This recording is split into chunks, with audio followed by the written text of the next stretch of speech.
where, I'll bring up some scenarios and you decide either bar meaning that you agree with it, cap is self-explanatory, it's cap. But you have to explain about it. There's no being on the fence, middle in between. It's either or. All right, you ready? You sure you ready? I don't know. You sure you ready? Do I do bar, a cap, and an explanation, or is it just a one-word answer? No. You can explain. So if you say, Okay. if I say a situation, there'll be no sitting on the fence. I'll take it. All right. That's what we like to hear on Cuts podcast. Let's go. All right. First scenario: 90% of startups claiming AI powered are really just duct taping an API to a dream. Bar's a cap.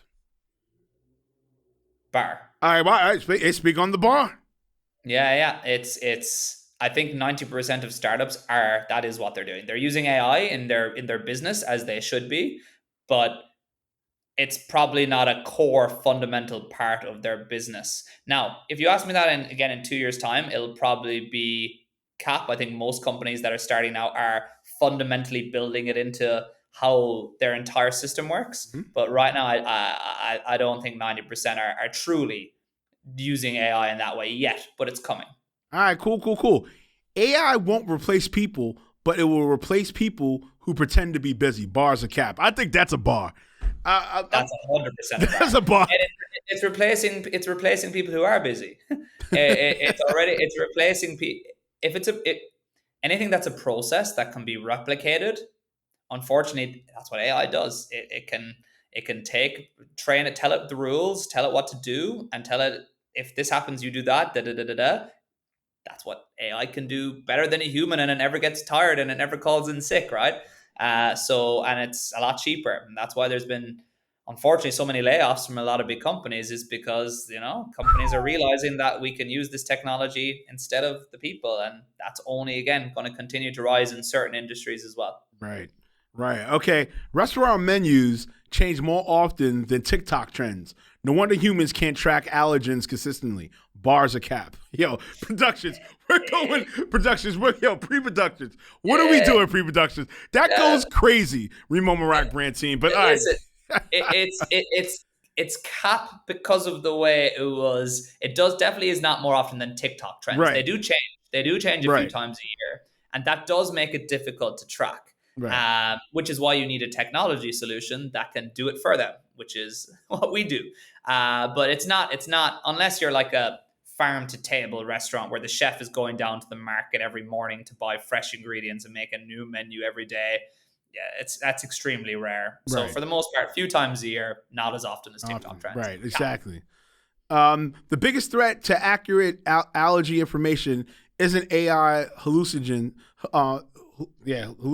It's chefs going, we ran out of butter, so we used peanut oil instead. Bar's a cap. Once again, pre-productions.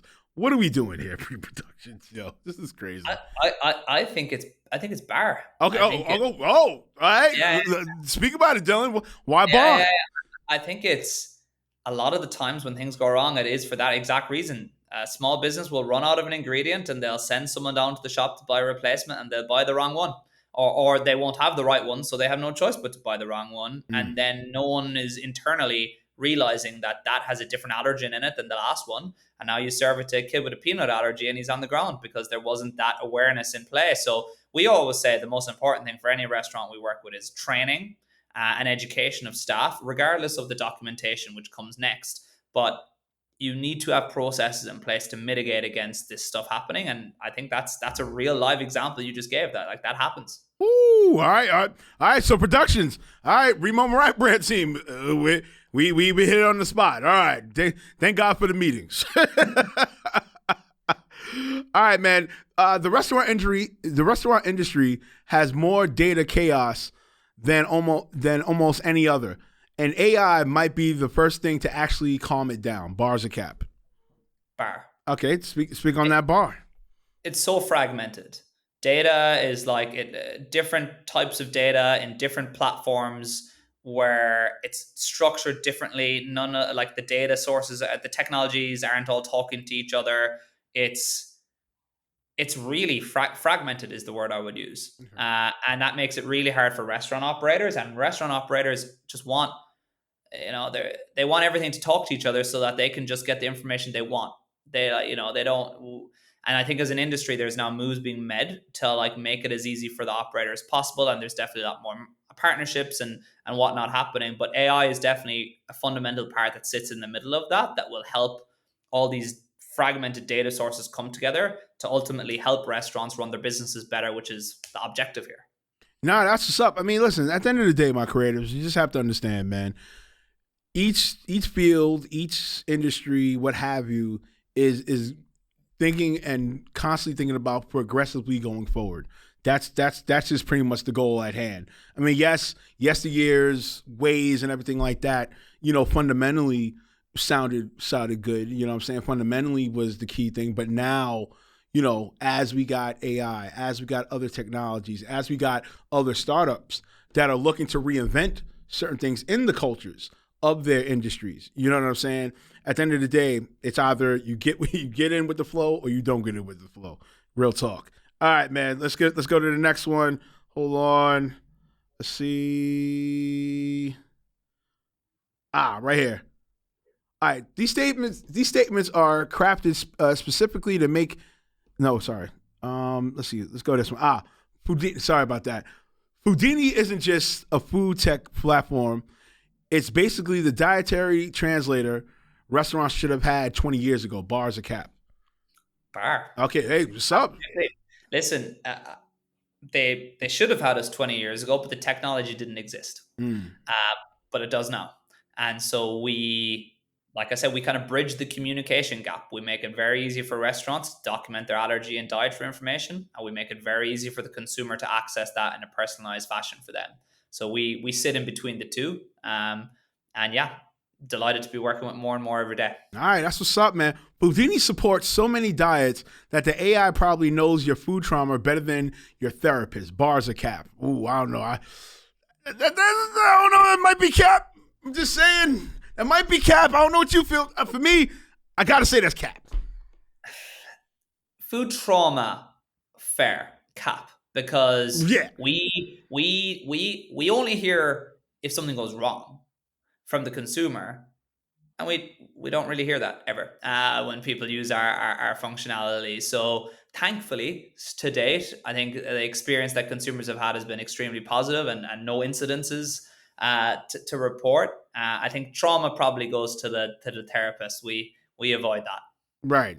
Yeah. I mean, yeah. Come on, listen, my creatives. Listen, it's pure logic. Like, we get it. Technology is technology, but at the end of the day, if you have to go past technology and you really need the services, go to the services needed, especially health services.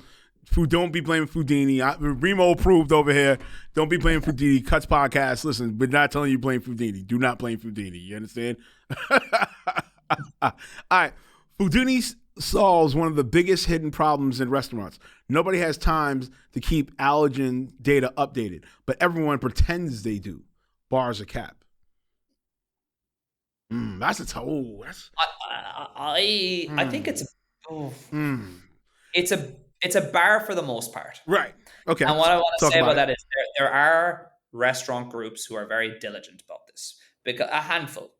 Because they've identified that this is a major risk for their business if they get it wrong. They understand that consumers want and need the information, and they build robust processes to try and stay on top of this. But they're the minority.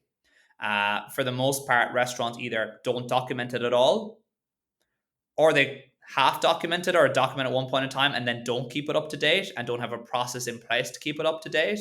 And it's just such a risk. Like, it continually baffles me how you could run an operation where you don't understand what's in your food when you know that there's people who could eat that food and die. It just logically doesn't make sense to me. So bar for the most part. Yeah, see, but then here's the thing on that, right? Because now it comes down to, okay, are they just doing it?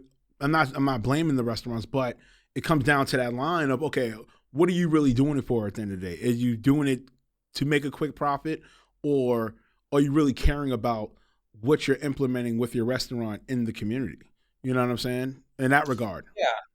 But I think what we say, and like the flip side of this, right? Mm-hmm. We have a lot of empathy for restaurants. Right. Like, restaurants, this is hard. I don't say what I say through the lens of they're all evil people they're not. They're great business people.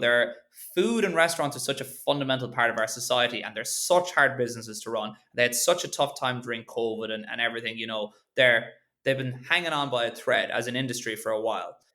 And That's this is a great. hard thing to manage amongst 100 other things that they're trying to deal with every single day.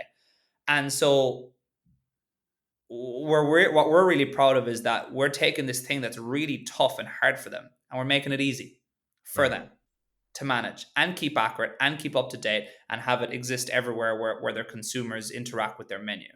And so I'm less about criticizing restaurants for not doing it traditionally, and more about how can I educate and make them aware that finally there's technology that solves this for them in a way that they can be confident about, and hopefully helping them see the light in terms of now is finally the time to do something about this, and help protect themselves and the consumer. Now, also too, let's just go segue for a minute. I just really just formulated about this. Do you feel, just out of your expertise, not saying that of your political stance of whatever have you, do you feel that the gift in a way with the pandemic, not saying the pandemic was a gift, I'm just stating my career, just asking a reference question. Do you feel that it kind of in a way put a light on an area that was kind of difficult for a long time? Take us into that. As far as like, what we basically we've been talking about, that you guys are finding other ways to assist restaurants, or for that matter, to assist whichever clients you're working with in the food culture, to like kind of pinpoint in the areas where they were having difficulty in. I think COVID, the biggest thing COVID in the world of restaurants built a reliance on was delivery, Right. right? Like COVID helped explode and blow up even more the DoorDashes and Uber Eats of the world, in an era where people couldn't dine out, and ordering online or collecting and picking up was the only real avenue. Um, I think for the food allergy specifically, not so much the pandemic. I think it was more, I hate to say it because it's controversial, but I think it's just like a lot of high profile incidences and deaths that like continued to happen, that outrage just continued to build amongst the community. And finally, some politicians decided that this was something worth doing. And there was a regulation that just passed in California a month ago that Gavin Newsom signed, which for the first time requires by law restaurant chains to label this information on their menus, full stop. And that's been standard in Europe for a decade. Like that, every restaurant has to. You can't open up in Ireland unless you document your food allergies on your menu. Right. And that has never been the case here. It's finally kind of started happening, that these laws and regulations are going to be put in place. And I think that's what's going to move the needle. Is unfortunately it's going to be more, you're required to do this, and that'll make the long tail move. But thankfully, again, there are some great restaurant brands that get ahead of it. They see what their customers are asking, they see the risk, and they do the right thing, and make sure that customers get this information now instead of waiting for a law to make them do it. Nah, that's what's up, man. Thank you for definitely touching on that. All right, last one, and then we're definitely closing out. Foodini is basically the Google Translate for diets, allergens, preferences, and ingredient swaps, but with fewer misunderstandings and more food safety. Bars are capped. Bars. Okay. Absolutely. Couldn't have put it better myself. 2 arms up. You must have got our sales materials to read that one out. Oh no, listen, man. This is a shout out to the team, man. Like, this is what I'm saying. Like, it's like we throw darts. It's like we're throwing darts at things. Like, okay, all right, add that to the show. All right, research. All right, we've seen the research. Okay, add that to the show. Remo, do you like this? You know what I'm saying? Because at the end of the day, don't get me wrong. Cuts is a myriad of a lot of things. Yes, we're humorous. Yes, we're witty. We're a informational or informative platform, but it's all together in one. You know what I'm saying? Because at the end of the day, we want not only people of Cuts, Cuts stands for Culture, Urban Technology, and Sports, understand the figures. It's more so to really understand the figures of the acronym of their journeys. You know what I'm saying? At the end of the day, but also too, we're still debunking certain things. You know what I'm saying? Because in this era, you know what I'm saying, internet, AI have like smeared the narratives like this. You know what I'm saying? So now, in society, people are so blinded like this, they don't know what's really to believe anymore. So, for here with this platform, for the last 5 years I've had it, this is what it is. These are the conversations we're going to have. These are, it's not going to always be the cool trending, but at the end of the day, you know what I'm saying?